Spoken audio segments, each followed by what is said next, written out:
by the side of the Columbia River, sometimes Mount Hood, sometimes the Vancouver waterfront, and every once in a while I say a little prayer that the bridge will keep standing.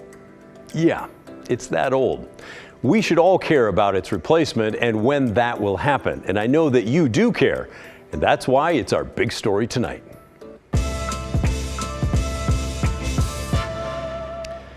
When it comes to the new I-5 bridge between Portland and Vancouver, there are all kinds of issues that have been, are, and will be debated in the months and years to come. One thing, though, that's not really up for debate, the fact that the bridge needs replacing. The northbound side was built when Woodrow Wilson was president. 1917 is when that happened.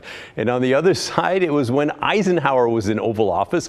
That's 1958, you guys, which means when the next big earthquake hits, well, you know, it's coming sooner or later, that current bridge probably going to be in a really, really bad shape. So tonight, we're going to dive into the latest developments when it comes to building new bridges. Starting with what could it look like and ending with how's that going to be paid for again? And you can bet we're going to talk tolling. Also, we're going to be talking about an early idea of what it could cost to cross the bridge. And you might hear the letters IBR in this segment. That's an acronym for Interstate Bridge Replacement. All right, ready to go? Excellent. You can use that on your neighbors, by the way. Let's start with design. The current plan right now is to have a fixed span bridge. It's going to sit about 116 feet above the Columbia River. Fixed span means it's just going to sit there. It's not going to go up and down like we currently have now. Okay? But there's a little snag in that plan. Back in February, the Coast Guard raised objections to that fixed span plan. It's not high enough for them. They want a bridge that can rise 178 feet above the water to allow bigger ships to go underneath. That's the clearance for the current drawbridge. And to achieve that kind of height, well, yeah, they'd sort of need another drawbridge. When the Coast Guard says that, by the way, it's pretty serious stuff. A couple of weeks ago, federal transportation authorities ordered the bridge planners to start studying drawbridge plans, things like costs and impact. However, the director of the bridge replacement program, Greg Johnson, seems a little skeptical on that. He told us he's confident the fixed bridge design is going to win out. He said the study of the drawbridge option will not affect the project schedule. He said, quote, external stakeholders want to move forward with a fixed span, end quote.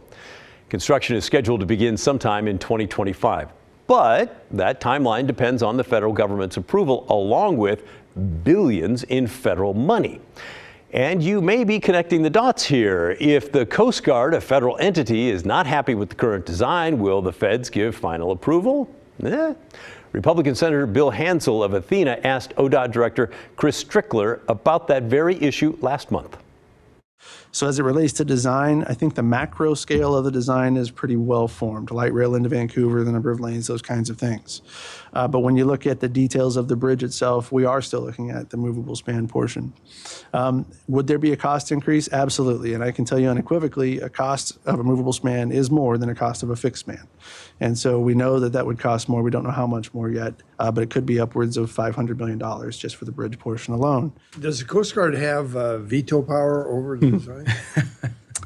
Chair Gomberg, Senator Hansel, I'll define that by saying yes, because they have a bridge permit that we have to get from them in order for us to enter into construction. So my hope is that it never constitutes a veto authority, though. So kind of like yes, but we hope not? So it's possible the Coast Guard disrupts this process. But the same issue came about during the Columbia River crossing project. That was back in 2012. The 116-foot fixed bridge versus a drawbridge. And at that time, the bridge team was able to placate the Coast Guard by offering to pay companies upriver around $90 million, since they would not be able to maneuver their products under the 116-foot bridge. But time will tell if that is going to happen this time around. Now, we know Vancouver's mayor does not want the drawbridge option. Here's what she had to say to Laurel Porter during Straight Talk last week. What about the reports that a new bridge would still have a drawbridge that stalls everybody? No. Not going to happen? We're not going to have that. No. I'm confident that the IBR team will look at the mitigation costs for the three companies upstream and the cost for the drawbridge, whatever type they're looking at. It doesn't make sense. We have a window. It can't be too high for the airplanes, has to be high enough for the ships. But even those three companies up north, or upstream from the bridge, don't use that lift as people would think. Once in 10 years, that isn't justification to have the entire world of Vancouver stop for those opportunities, and the cost would be incredible. That is one forceful mayor. And just so you know, yes, we hear those of you at home wondering or maybe yelling, what about tunneling under the river instead of going over the river with a bridge? Well, the idea really has not gained any momentum since that original Columbia River crossing plan back in 2012, and it seems incredibly unlikely at this point in the game, more unlikely even than a new drawbridge. Now, let's talk about funding, shall we?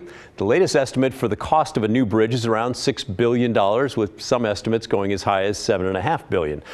Lawmakers in Washington have already earmarked $1 billion for the bridge. And right now, lawmakers in Oregon are crafting their own plan to chip in a cool $1 billion. The legislature's Joint Committee on Transportation revealed a plan to use $700 million in bonds against ODOT's State Highway Fund tax revenue. I think that is about things like gas taxes, vehicle registration, freight truck fees.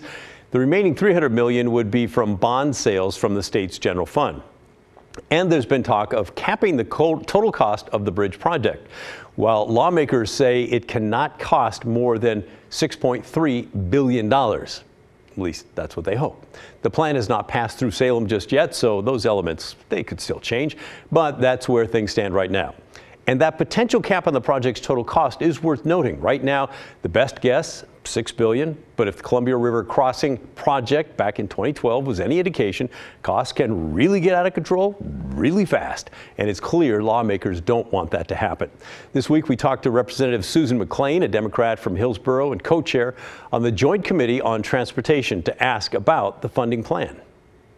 Right now, we are simply committing to being a good partner with Washington State, and we are simply committing to the $1 billion to keep us going in this process and keep us on schedule. The most important item that we can have right here as a goal is to stay on schedule so we can try for federal funding for the infrastructure package that came out of the federal government, so that we can make sure that the project doesn't cost us more money, so we can get it done on time.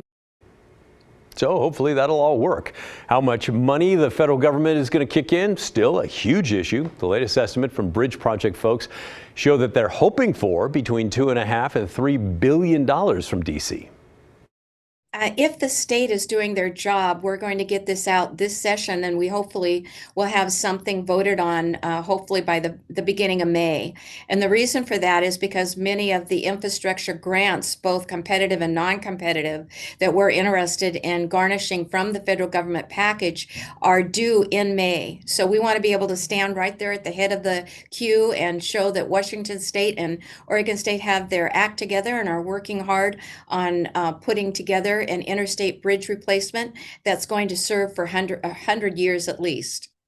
Well, let's hope so. And if you've been doing the math in your head throughout all this, you'll realize, there's a gap. $1 billion from Washington, $1 billion from Oregon. Let's be generous. Pretend the project gets $3 billion from the feds. That's $5 billion. And the best guess for the total cost right now is $6 billion. So where is that extra $1 billion going to come from? I bet a few of you have a guess.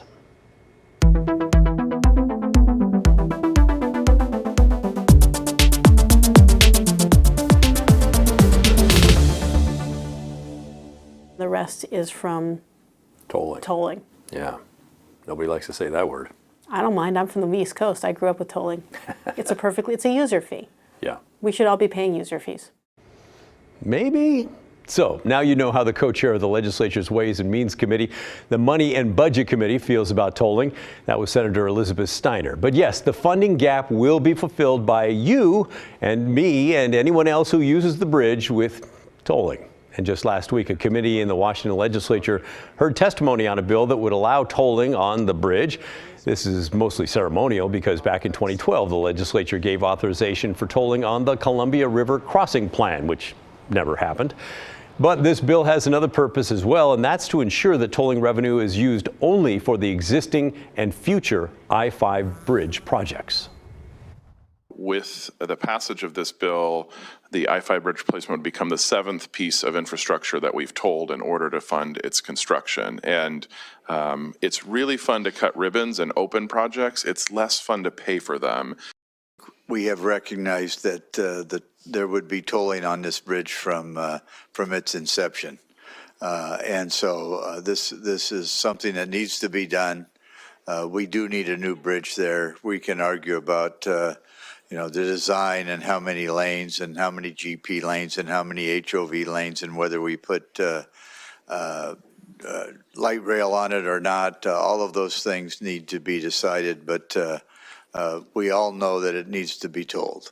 That's the only way we're going to get it funded. So there you go. Nobody testified against the bill in person last week, by the way, but there were 4 people who testified in favor. One of them was the administrator of the bridge project. You'd expect that. His name's Greg Johnson. But we thought it was noteworthy to point out that someone else who was there in support of the bill, a lobbyist representing the grocery chain Fred Meyer. Yeah, basically they were making the point that a new, less congested bridge outweighs any cost of tolls.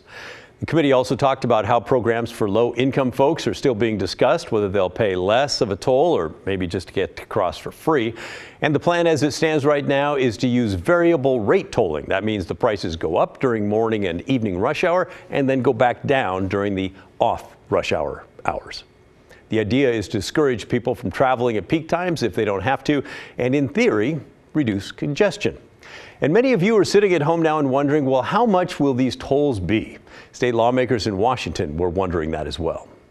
Do you have any rough estimate of what the toll amounts might be, a range? Right now, we are studying a range between $1.50 per trip to $3.50 per trip. That's what we are studying. Ultimately, it will be the 2 transportation commissions in each state that set that final rate. And by the way, when Greg Johnson says per trip, we're assuming he means one way. So that means if you need to cross the bridge at rush hour once in the morning and once in the evening, you could be paying $7 a day. But again, those are just the numbers being studied, and ODOT and WashDOT will have the final say.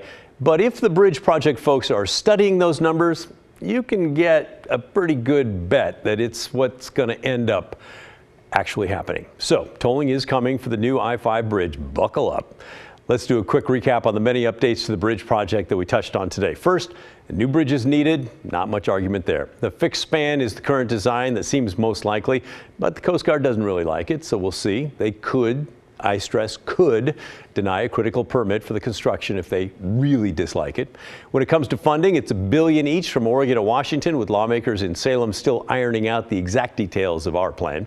If that gets done, the hope is the feds will chip in a few billion and the rest will be paid for by tolls. So what comes next? The ever-critical review of the drawbridge plan and the release of the environmental impact statement that's expected later this year. We'll be watching. We'll bring you more in-depth coverage just like this as the plan moves forward. But we also want to hear from you. What are your thoughts about the new bridge and the plan as it stands right now? Let us know, will you? Send us an email. The address is thestory@kgw.com, or call and leave a voicemail, 503-226-5090. Up next on The Story, after seeing one of our stories about a Southeast Portland home taken over by squatters, one man decided to do something about it. So we saw this as an opportunity to help a homeowner. And you won't believe how he got the squatters to leave, let alone the before and after pictures of a home that not long ago was quite the eyesore. That's the reason why I do it. I like seeing people happy and like building a community. Blair Best brings us a story of hope while also giving us some behind-the-scenes details when The Story returns.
We've done several stories on squatters in homes around Portland, but we don't really recall a story quite like this one. We first showed you the squatting problem at this house in southeast Portland back in August. The owner was basically run out, forced to sell. Take a look at it now. The former eyesore is sore no more, and it's on the market. It took the new owner about 6 months to transform it, and as Blair Best shows us, how he did it is perhaps the most impressive part. What was once a house overrun with squatters and one people along Southeast Flavelle Street tried to avoid now stands out, but for a different reason. So this is the living room. Cade Gardner is behind the change. It's come a long way. He's 21 years old. Normally I don't say how old I am because then I feel like people try to take advantage of that a little bit. After seeing our story, he worked with a moneylender to buy the house for $315,000, squatters and all. So we saw this as an opportunity to help a homeowner, possibly help squatters that are staying in the property. There were about 4 squatters living inside when he bought it. Police records show they were called to the house twice last year for suspicious behavior. When you have someone in the house that's not willing to leave, it's kind of, you don't really know what you're walking into. The kitchen in here. He ended up becoming friends with them and spent a month getting them into housing of their own without any help from the city or police. Then we kind of built a relationship. We were going out and having lunch and just getting to know each other. So yeah, that was a little nerve-wracking at first, but I didn't want to kick them out and just have them on the street and then have this happen to someone else's house. Turns out they were an integral part of the renovations, which took longer and cost way more than Gardner expected, in part due to bullet holes in the front walls and garbage buried in the back. They actually helped the whole time getting everything out of there. So they even had some of their friends come over and help, and not a single time did they ask me for money, which I was really surprised. He's now selling it for nearly $600,000. Talking with those in the neighborhood, Cade hasn't only just flipped this house, he's flipped an entire community.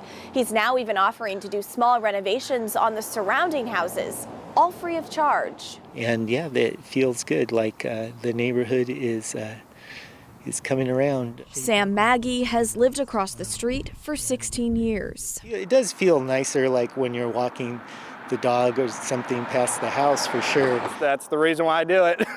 I like seeing people happy and like building the community. The house has been on the market for less than a week, and there's already been 40 showings. In Southeast Portland, Blair Best, KGW News. How cool is that?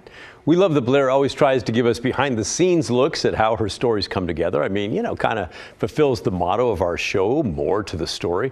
And as Blair shows us, there's certainly more to this story.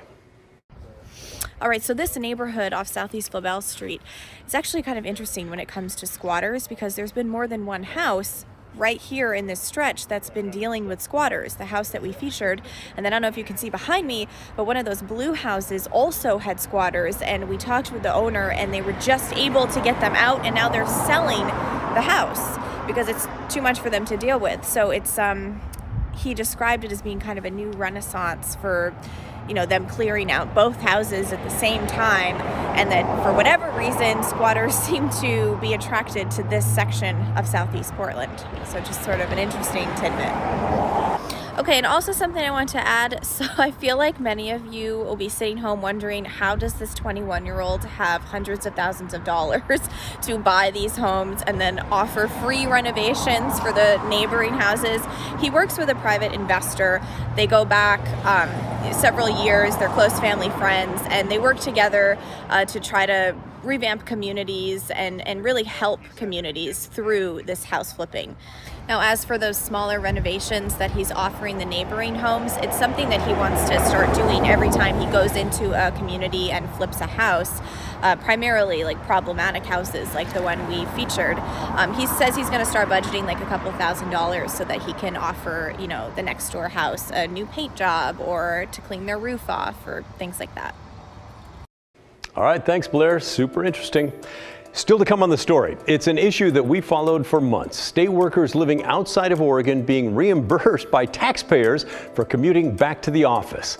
Well, guess what? That's soon going to end. There was a bill speeding through the legislature to make it happen, but now the bill is basically dead. Who made the decision to do away with it? When the story returns. Next on KGW News at 6:30, a break-in caught on camera at a local gas station, and it's the second time just this week. I'm so frustrated, I'm so stressed. I have a 4-month-old kid, I haven't slept in 2 nights. How the owner now plans to take action to protect his business. Plus, boats are caught running right over sea lions in the Columbia River. Why people fishing can scare off the animals, but not take it this far. That's straight ahead at 6:30.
For the past few years, many people working for the state of Oregon who can do their jobs from home or really from anywhere have lived outside the state of Oregon. That's not likely to change anytime soon for most of those workers, but what is changing is that they will soon have to pay their own way to come back if they need to return to the office for a meeting or for training. Oregon Governor Tina Kotek announced that yesterday workers will no longer be reimbursed for their travel expenses if they work remotely. The change goes into effect in September. That's nearly a year after Willamette Week first reported on the policy back in August of last year. They broke the story that the state was paying thousands of dollars to bring workers back for meetings. Some workers live close by, maybe just over the border in Washington. But we also found when we dug into it, others live as far away as Florida and New York. The policy started during the pandemic because so many workers had moved away while they were working remotely. And in a tight labor market, state officials said, well, allowing workers to be remote was important for keeping them. And, well, they told them that they'd pay for their travel back to the office because, again, they wanted to keep them. Now, some workers are living in states with no income tax. And when they need to come back to Oregon, you, the taxpayer, including right now, are paying for their flights or their trips. Our research found about 300 workers in far-flung states, including Georgia, Kentucky, Arkansas, New Mexico, and a whole bunch more.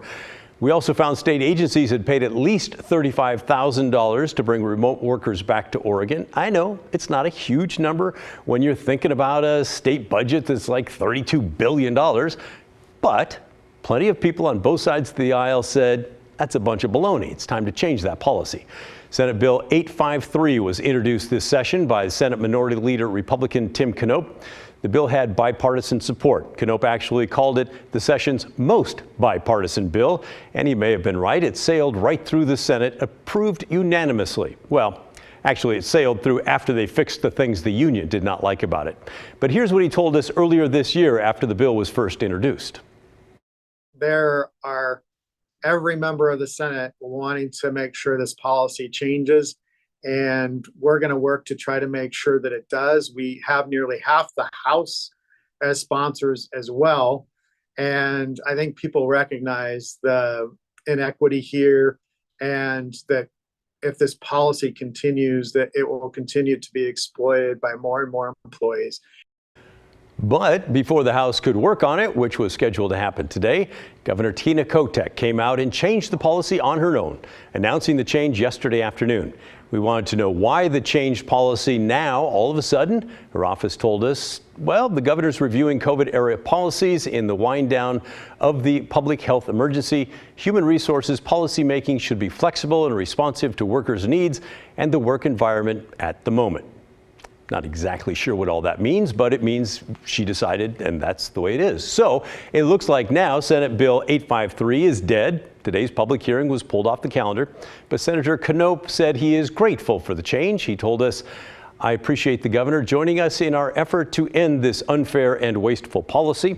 And on the House side, Republican leader Representative Vicky Brees Iverson told us Senate Bill 853A highlighted a necessary fix to a wasteful policy. "I'm pleased the governor took action in response to the concern raised by this bipartisan bill and practiced fiscal responsibility. This decision is not only necessary, but good for Oregon." And here's my opinion on all this. The governor does deserve credit and appreciation from us taxpayers for stopping the ridiculous practice.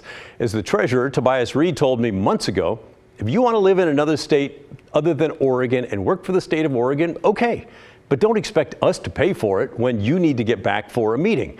Governor Kotek showed decisive action and bold leadership. I can't imagine it made her many friends in the unions. It probably didn't make them all that happy. But then again, even the union leader said they didn't think it was much of an issue, so maybe it did not impact many of them. Regardless, if we're going to hammer the governor and others for doing things that we think are kind of dumb, then we need to heap praise on them when they do something that we think is really smart. Telling employees they have to pay to return to Oregon from their distant states is a smart thing to do. All right, keep sending your questions and comments to thestory@kgw.com. We'll wrap things up right after this.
Well, that's the end of our show. Thanks so much for watching. And remember, the story, our story, well, that never ends. I'll see you tomorrow.